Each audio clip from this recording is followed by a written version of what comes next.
Hello everybody, Incon here with another Twitching Answers, answering your questions that you left in the comments on the last video and giving you guys the answers that you so desire.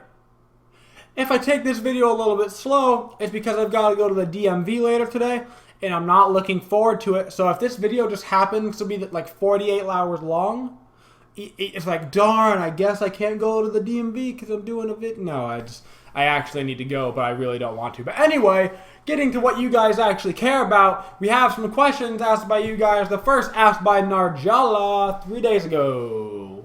A lot of mid laners have some title or special characteristic that they're known for. Kiki only played girls. MLC only threw lightning bolts with Zeus. And Jerby, Jerby didn't have an ult button.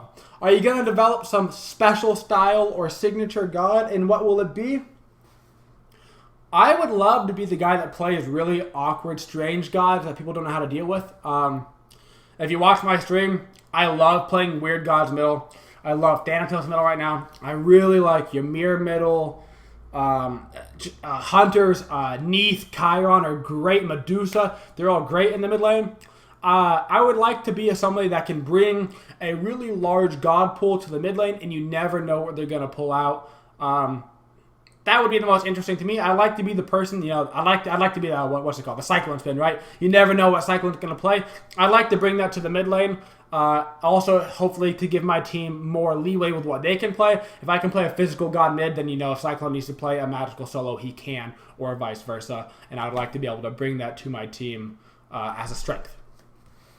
Daniel Kaysen asks, do you even lift? And if yes, how many weekends could I bench? No. Who lifts? Lifting's overrated unless you want to be super healthy, in which case, go lift. It's good for you. Yes, obviously. And how many weekends could I bench press?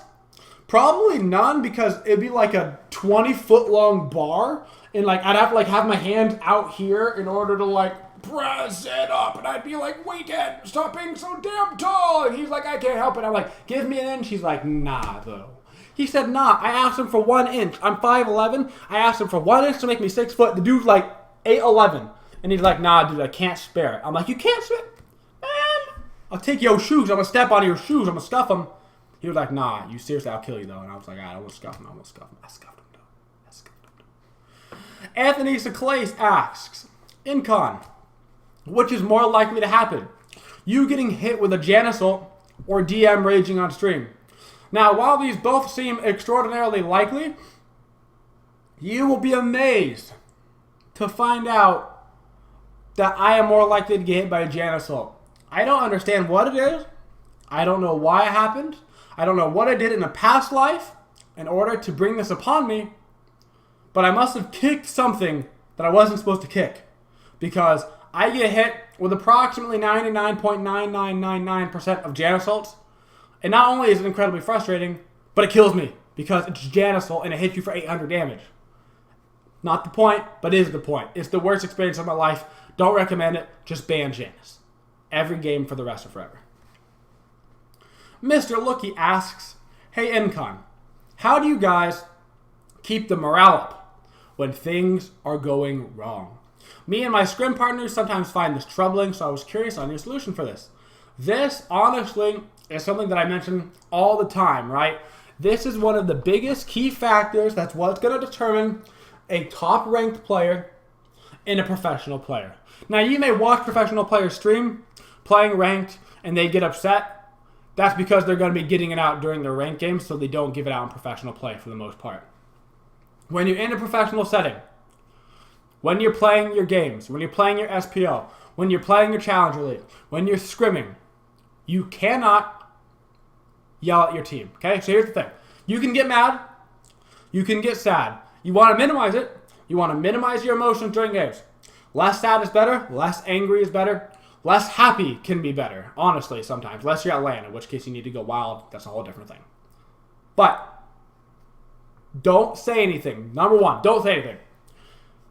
Believe me, if you're getting camped and you're getting your ass kicked, say, hey, they have some really strong rotations over here. I could use some help warding. I could use maybe a couple ganks to help me get back in this. Don't say, I'm out of the game. game's over. I can't win. This lane's over. It's over. You know, don't say that. Don't say, what the hell are you doing? Dude, I need ganks in my lane right now. I'm getting camped out my brains. Don't say that. Don't do that. Don't say, this is so stupid, I don't know why. You know what I'm saying? Don't do that. Don't do that, ever. If you have something mean to say, keep it to yourself. You're better off saying nothing than you are saying something.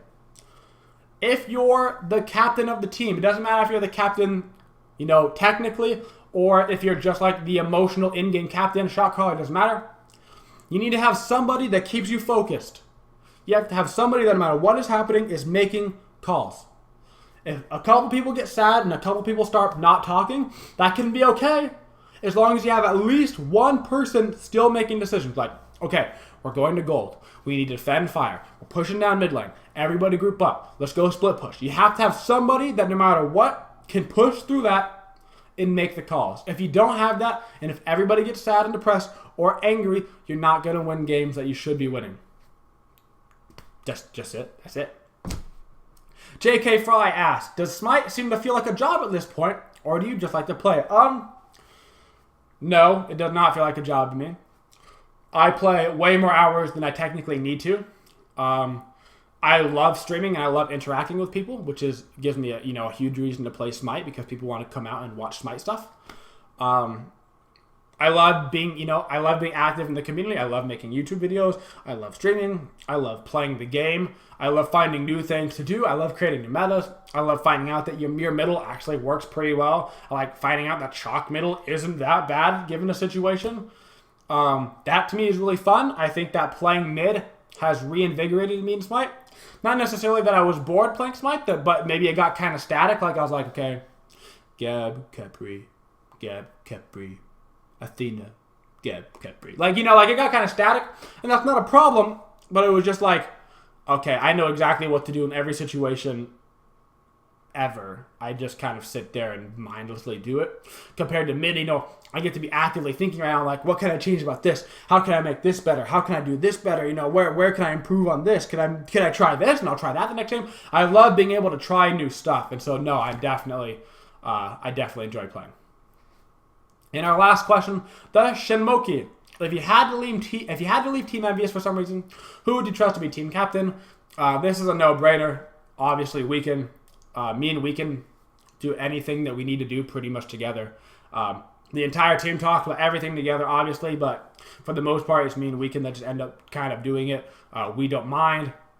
We like to put the best foot forward. We want to make sure everything's the best it can be, and it would very obviously be Weekend, as he does already a ton of stuff, So that would be the very obvious decision, because Kiki wouldn't want to do it, Cyclone wouldn't want to do it, and Allied wouldn't want to do it. So that also helps in that he's the only person that would even say, like, sure, I'll do it.